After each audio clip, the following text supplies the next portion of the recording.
Alors oui, on a été dans une période de forte présence du diesel, peut-être pas complètement, mais il y avait un mix d'énergie avec une forte prédominante du diesel. On va rentrer dans quelque chose effectivement qui va inclure de l'électrique, mais qui ne sera pas le tout électrique non plus. On va surtout rentrer dans une grande période de cohabitation des différentes énergies. Il y aura toujours du diesel, peut-être pour les gros rouleurs, il y aura toujours de l'essence, il y aura de l'électrique bien sûr, et peut-être en majorité dans 20 ou 25 ans. Il y aura peut-être de l'hydrogène, il y aura du gaz, il y aura un certain nombre de choses. Donc notre travail chez Total, c'est justement de gérer cette cohabitation, parce qu'on est en train vraiment de prendre ce virage. Il va falloir suivre cette cohabitation des différentes énergies, s'adapter aussi aux besoins des clients. Autant le carburant liquide, c'était assez simple, c'était dans une station-service, souvent avec une carte.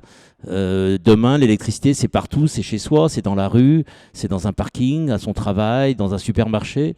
Il va falloir qu'on adapte cette expérience client, et aussi pour des gestionnaires de flotte et des gens qui gèrent des flottes importantes, qu'on puisse faire face à toutes ces demandes, à tous ces types de consommation.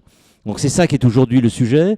Comment gérer une cohabitation, comment ressentir l'expérience des clients qui seront multiples, et comment derrière continuer à avoir un véritable service pour les gestionnaires de flotte. Alors vous connaissez Total, c'est un groupe pétrolier dans votre esprit, mais finalement aujourd'hui c'est beaucoup plus que ça. C'est un groupe énergétique. Et c'est la véritable mutation que le groupe est en train de vivre, de devenir un groupe fournisseur d'énergie, et en particulier dans la branche marketing et services, fournisseur d'énergie pour la mobilité. Ça veut dire qu'il n'y a pas une énergie privilégiée, ça veut dire que l'on va vivre cette cohabitation des énergies en apportant auprès des consommateurs l'énergie dont ils ont besoin. Ça sera toujours des stations-service, il y en aura peut-être moins, elles seront peut-être à des endroits différents. Et puis ça sera des bornes de recharge, mais dans les endroits stratégiques, c'est-à-dire peut-être sur autoroute pour des longues distances, mais aussi à domicile, mais aussi dans des parkings, et aussi dans la voie publique, selon les types d'habitat et d'organisation. Ça sera peut-être de l'hydrogène, on a déjà 25 stations hydrogène en Allemagne, on est en train de réfléchir. Voilà. Et donc cet ensemble sera une vision long terme. On n'imagine pas à peu près plus de 50% de véhicules électriques à l'horizon 2040, donc dans un scénario moyen, on va dire.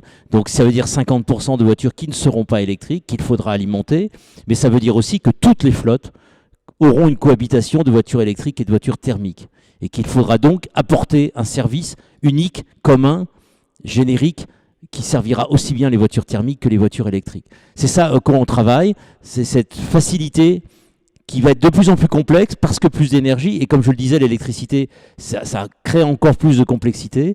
C'est ça qu'on essaye de faire, de garder cette simplicité pour les gestionnaires de flotte, tout en ayant accès à toutes les énergies.